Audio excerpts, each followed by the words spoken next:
tinch mahalla, fayzli qo'shnilar. Xo'p, bolalar o'yingohi.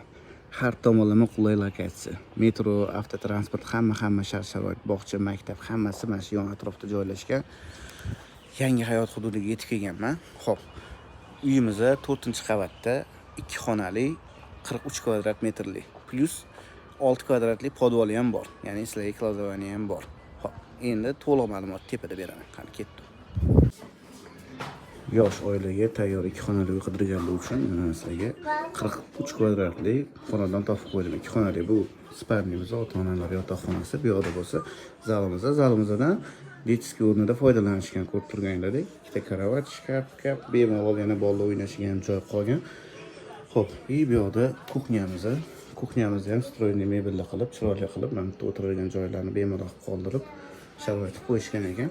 Hop, bu yoqda bitta shkaf bor. Shkaf oldida yana bitta bu yoqda sanuzilimiz. Bu xonadonimizga uy egalari tomonidan bor yo'g'i starti boshlanishiga 50 ming AQSh dollari so'ralyapti. Pastiga raqamlarga aloqaga chiqadigan bo'lsangiz, yana skidka qilib sunnatiga o'tib beramiz, chiroyli qilib narxlarini ham qilib beramiz. Pastki raqamga murojaat qilinglar. Bu videoni yosh oila shinamgina uy qilib yurgan jigarlarga sekin tashlab qo'yamiz.